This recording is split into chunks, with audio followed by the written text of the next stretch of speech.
paraan para mawala ang pangangati, yung sobrang kati ng katawan, may rashes, tapos very dry ang skin. So marami sa atin hindi napapansin, dry pa lang skin sa buong katawan at doon sa maselang bahagi ng mga kababaihan. Kasi marami po akong nasasalubong, lagi akong natanong, Dok, ang kati-kati ng buong katawan ko, tapos mapapansin ko, kulubot-kulubot yung kanilang mga balat, tapos may mga rashes sila, nagkakamot mabuti. So ito yung mga tips at mga gamutan.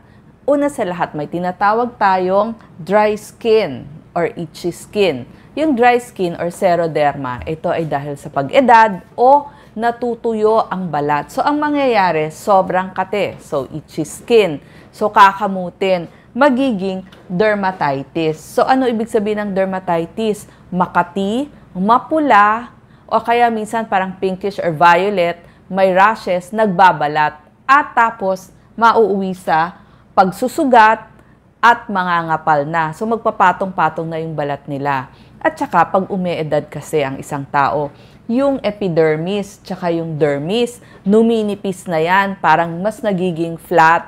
So, ang mangyayari, hindi na makaipon ng moisture, mabilis nang magsugat sa pagkamot. Tsaka nakikita nyo, ito daw yung younger skin, ito yung older skin. So, nagka-wrinkles na.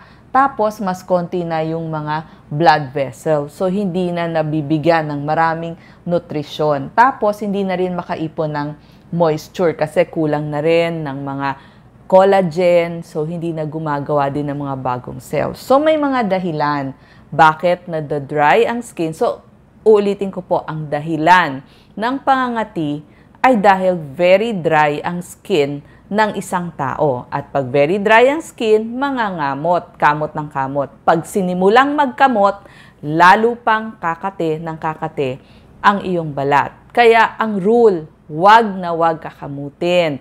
Sabi nga ni Dr. Katigo, bawal ang KKK, bawal kamutin, tapos bawal kutkutin at kalkalin. So lahat yon bawal yon.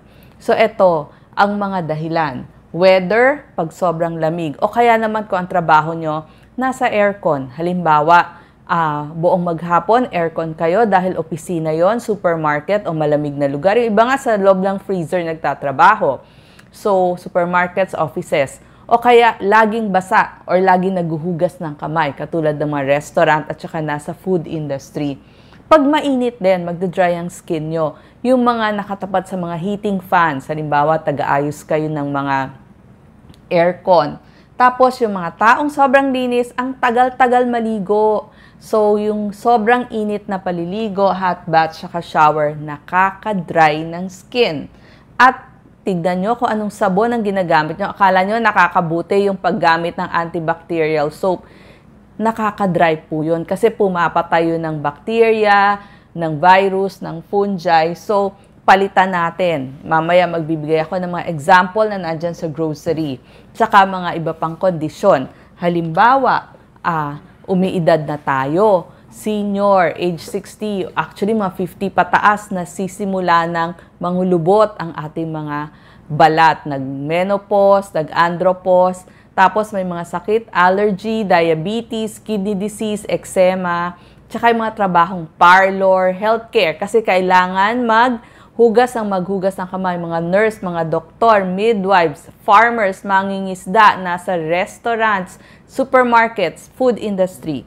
So yan, sila yung kadalasan. Kasi pag kinakausap ko sila, napapansin ko ang dry ng skin nila. Sasabihin ko very dry. So ano yung mga tips natin? Number 1, iwas dun sa mga drying na soap. Sinasabi ko nga, iwas sa mga matatapang na soap, yung mga antibacterial soap. Gagamitin mo lang yon kung meron kang galis o meron kang sugat. So gumamit tayo ng mga mild soap lang. Okay?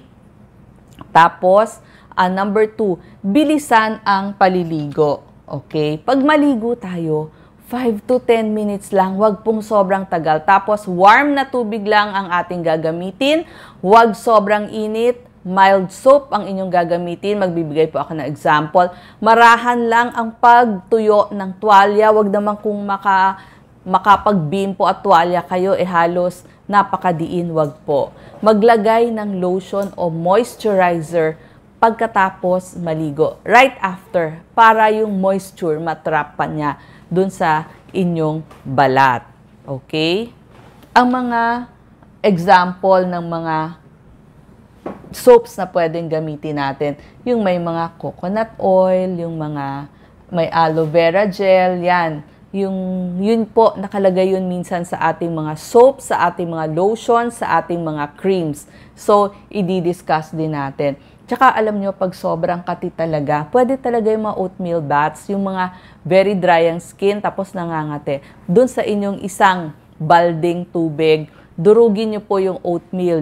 Pwede yung oatmeal na yung old-fashioned oatmeal, o kaya pwede rin yung quick cooking oatmeal. Durugin nyo lang, tapos ilagay dun sa inyong tubig, yung mga quick cooking. Tapos ilagay nyo sa mainit-init, yun po yung ipangbabanlaw ninyo. So, ganon ang paggawa ng oatmeal baths. Tapos, kailangan may nakahanda kayong mga moisturizer para sa mukha at sa katawan. Pag talagang sobrang dry, kung hindi kaya ng lotion, pwede ang mga creams. Tapos, pag nangangati kayo, maglagay kayo ng water bottle, pinalamig, ilagay doon sa makating lugar. Sabi ko nga, huwag kakamutin. So, kung saan yung makating lugar, doon nyo ipapatong para hindi nyo kakamutin.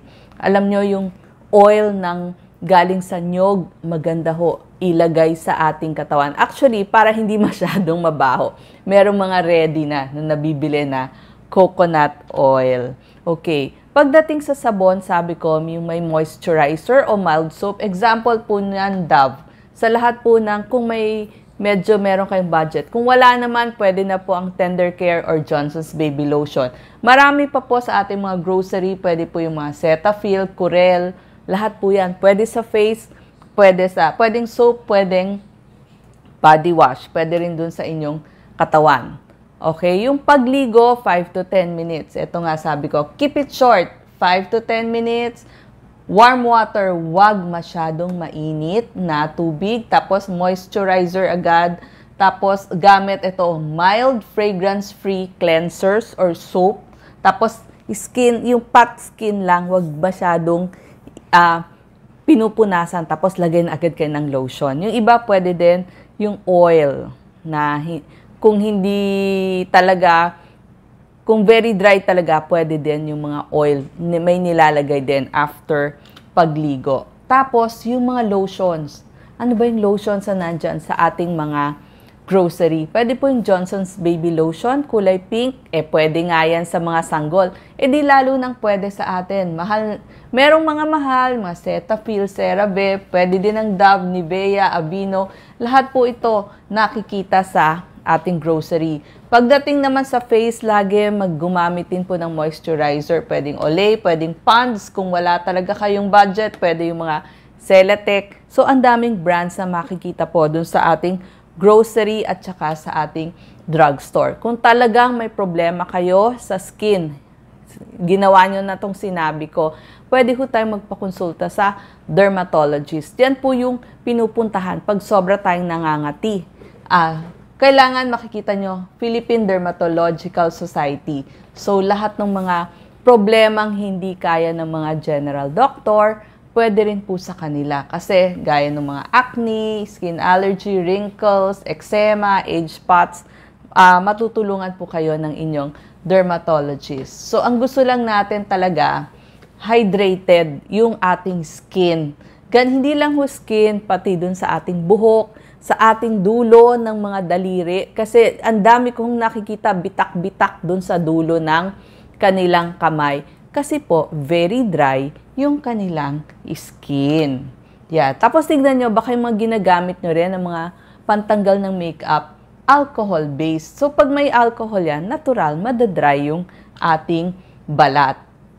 Pagdating sa liquid soap, pwede naman po din yung iba kasi nga ang problem dun sa dulo ng daliri. Maraming nagre-reklamo sa akin. So, gumamit kayo ng mga may moisturizer na soap. Iwas muna dun sa hand sanitizer. Anyway, maganda rin magtanggal ng bacteria. Lalo na kung nasa food business kayo or healthcare worker kayo. Yung mga soap na may moisturizer imbis na yung may alcohol. Basta tagalan nyo lang ang paghugas ng inyong kamay. Tapos yung mga gagamitin nyo sa katawan nyo, mga mild detergents din, yung mga panlaban ninyo, meron po yung mga Perla, ganon. Tsaka meron yung mga Human Nature, yan po yung mga mild soap para hindi kayo mangangati. Kasi pag makati din ang ginamit nyo sa inyong damit, syempre, mangangati kayo. Tapos sabi ko nga, kailangan laging lalaban ang mga kobrekama, ang mga punda, kung pwede, once a week or once every 2 weeks para hindi kayo mangati. Kasi yung dust mites, nagdudulot din yan ng pangangati. Ngayon, maraming lumalapit sa akin sa mga supermarkets. Ba't daw sila nangangati? Tapos nakikita ko talagang very dry na nga yung skin nila, tapos mapula. Kasi po, pag food naman yung inyong hinahawakan, meron pong mga katas ng prutas at gulay na nagkukos din ng contact dermatitis. So, pag ganon, gumamit ho kayo ng guantes. Sabi niya, Doc, nangangati din ako sa guantes. Ang turo nga dito ni Dr. Katigo, di ba meron mo ng guantes na cloth o yung tela? Yun muna yung gamitin nyo. Maglagay muna kayo ng lotion, marami. Tapos guantes na tela, bago yung guantes na rubber. Yun, para hindi kayo nakadikit diretso dun sa guantes. Kasi nga, pag hinahawakan nyo yung ibang katas ng fruits at saka gulay, pwede din kayong mangati. Maganda po talaga ang coconut oil. Yun na rin mismo yung ipapahid nyo sa buong katawan nyo, pati sa anit, pati sa buhok. Maganda yan. Meron pong hindi maaamoy. Or kung gusto nyo, kayo na rin talaga ang gagawa. Tapos, ano pa ba yung mga pwede? Nakikita ko yung mga creams or ointments natin na epektibo or lotion. Meron siyang, basahin nyo, meron mga jojoba oil, glycerin, yung mga ganon. Ang tawag doon yung humectants, yung may hyaluronic acid, glycerin, yan, ginagamit ho yan. Emollients, nandyan yung oatmeal, tsaka yung pag nabasa nyo yung shea butter, maganda din ho yan sa dry skin. May tinatawag din hong occlusives o mga barrier, nandyan yung coconut oil tsaka avocado oil. Tapos mga ceramides, so yan ho yung mga example ng pwede nating gamitin. Mineral oil po pwede. Pagdating sa pagkain, yung may vitamin A, C, D, D, zinc, at saka yung selenium.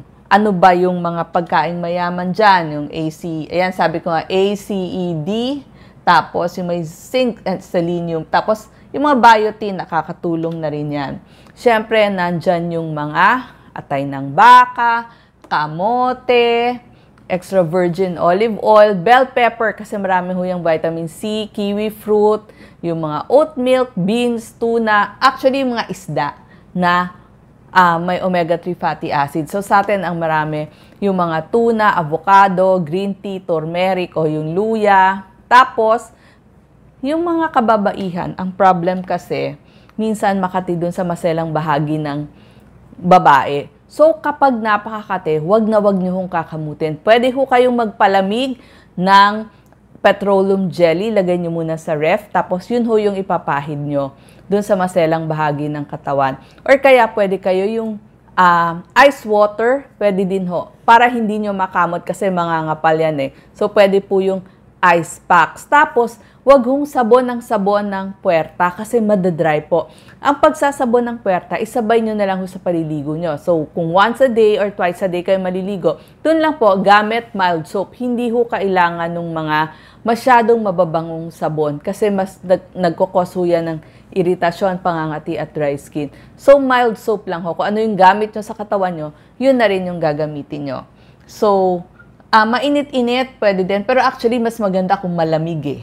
Yan. Yung sinasabi ko, lubricant, ito po yung pinalamig na petroleum jelly. Tsaka pag sobra kayong stress, last na po, tanggalin po ang cause ng anxiety at stress. Kasi kaya ako kayo nangangati dahil, di ba, pag stress na stress ka, hindi ka makatulog, ang dami mong problema, tendency mo magkamot ng magkamot. So, lagyan ho natin ng solusyon yung ating mga problema at stress. Salamat po.